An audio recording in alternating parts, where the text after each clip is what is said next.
වෙනත් වීදියේකට අවතීර්ණ වන විට වලිනඩයක් ගහලා මේ තිත් මාත්‍රා හේවිසිය වෙනස් කරනවා.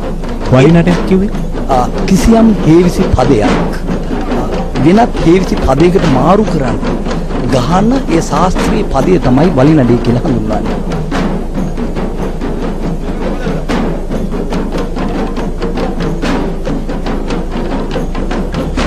කහදියර ඉස පවිත්‍ර කළ මාවතේ ශ්‍රී දළදා මාලිගයේ තේවා හේවිසි කණ්ඩායමයි මේ පෙරට ඇදෙන්නේ.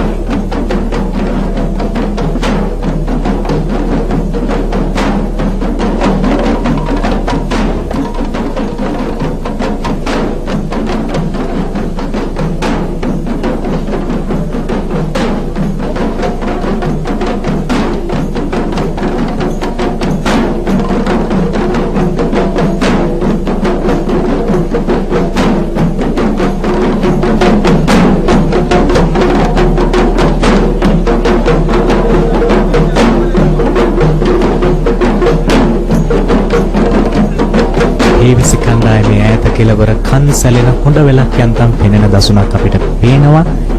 අපේ තව විශේෂ බලාපොරොත්තුවක් මේ අලිය ඇතුළු අන්තියේ ගජනායක නිලමේ ඉක්මනින් අපේ ඇස් මානයට පැමිණේවි.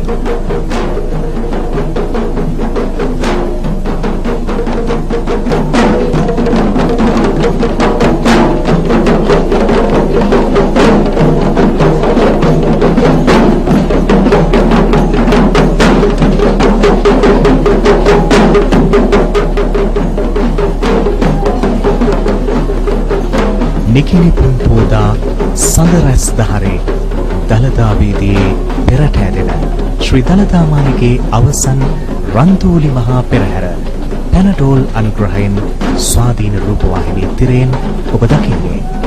මේ පුංචි පුතා දුව රැගෙන එන සියලු දෙනාගේ අවධානය යොමු වෙනවා ගජනායක නිලමේට.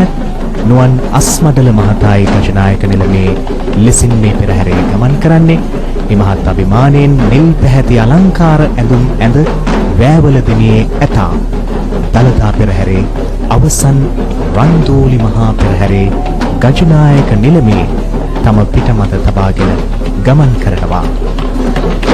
දෙකන් පෙති සලමින් රිදියෙන් සහ නීල වර්ණයෙන් කළ අලංකාර ඇඳුම් හැඳ ඒ වගේම ඔවුන්ගේ දලවලටත් ඉතා විශේෂ ආභරණ පැළඳ විදුලි පුතුළු දැල්වෙන ඉතා චමත්කාර ඇඳුම් ඇඳ යන මේ ගමන මේ ඇතුන්ටත් අභිමානයක් එහෙම නැත්නම් සොම්නසක් දනවනවා දැයි අපට හිතෙනවා.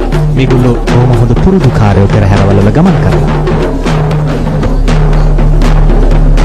මේ ඔබ දකින්නේ සවරම් නැටුමක්. සවරම් කියන උපකරණය රංග උපකරණය රැගෙන කරන නැටුම අපි හඳුන්වනවා සවරම් නැටුම විදිහට. මේක ගැමි නැටුමක් විදිහට හඳුන්වන්නට පුළුවන්. සවරම කියලා කියන්නේ අඩි 2ක පමණ දිග ලී එක දෙපස වර්ණ ගන්වන ලද ඇතැම් විට නියඳ නූල් එහෙම නැත්නම් හන නූල් කැරණ යොදාගෙන හදන රංග උපකරණයක්. මේ සවරම් සැලීමේදී අලංකාර රටා මෝස්තර විශ්වනසේ සවරම හැසිරවමින් නැටීම මෙම ගැමි නැටුමේ අරමුණ.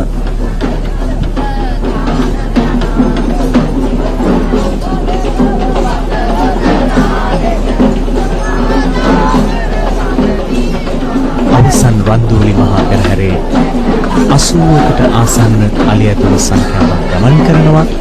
මේ ඉතාම විශිෂ්ට ප්‍රමිතියෙන් ඉතා ඉහළ නර්තනාංග අපේ දෙනුවන් පිනවනවා. දළදා වහන්සේට මහා පූජෝපහාරයක්ම වේවා. මේ අසිරිමත් පෙරහැර මංගල්‍ය අපේ හදවත කියනවා.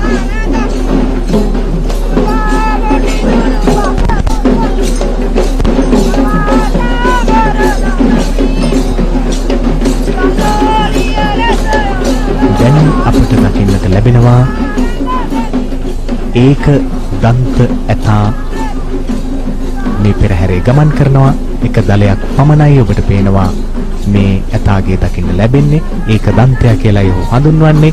අපි මුලින්ම දැක්ක කෙරමිනියේ සෙල්ලා ඇතා, ඊට පස්සේ වැවලදිනියේ රාජ ඇතා. දැන් එක දලයක් පමණක් තියෙන ඒක දන්ත ඇතා අද අවසන් රන්දෝලි පෙරහැරේ තුන්වෙනියා විදියට ගමන් කරනවා මේ හස්ති පන්තියේ.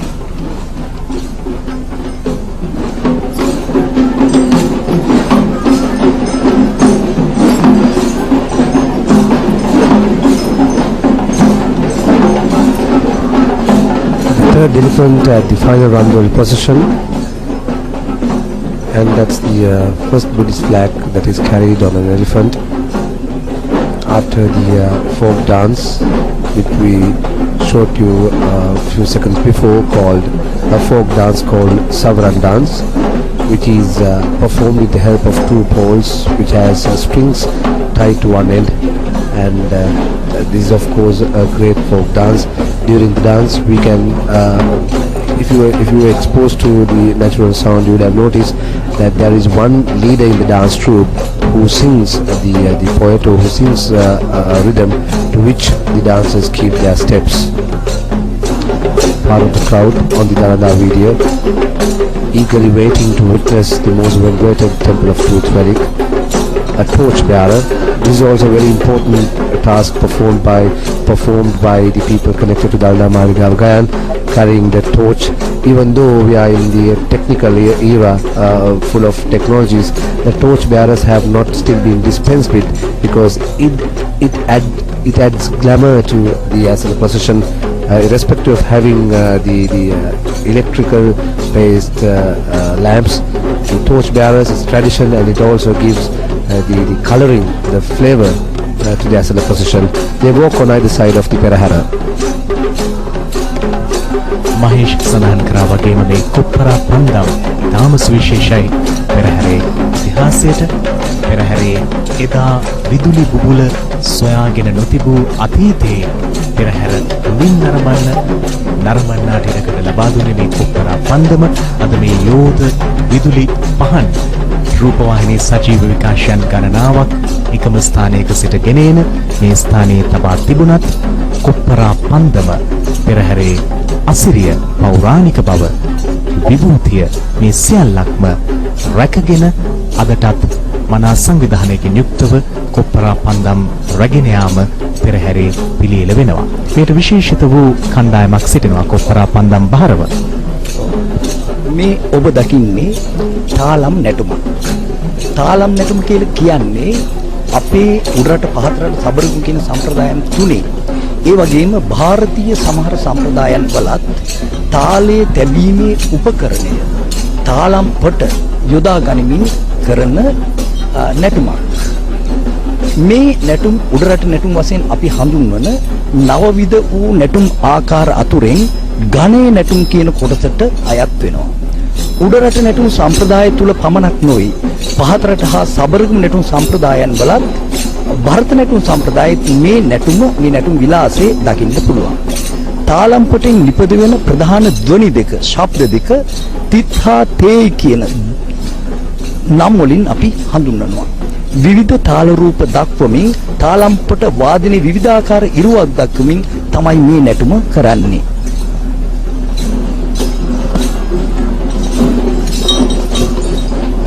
දැන් ශ්‍රී දලදා මාලිගයේ අවසන් රන්දෝලි මහ පෙරහැරේ යටියන ගජබා අලියා ගමන් කරනවා. ගජබා නම ඇහෙන විට අපේ ශ්‍රේෂ්ඨ නරපතියෙක් අපට සිහි වෙනවා. 12000ක් අපේ රටේ සෙනග සොලී දේශයට තම පියාණන්ගේ කාලේ රැගෙන ගියා. ඔහු ඒ 12000ට සොලී දේශයෙන් තවත් 12000ක් අරගෙන 24000ක් අරගෙන ලංකාවට ආවා.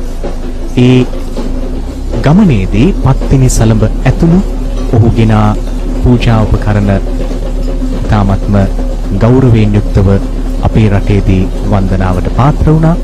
ඒ සිහි කිරීමත් මේ ඇසල මංගල්‍යයේ එක අරමුණක් ලෙසින් මතයක් පවතිනවා. අපි දකින්නේ යටියන ගජබා අලියා පෙරහැරේ ගමන් කරන දසුණක්.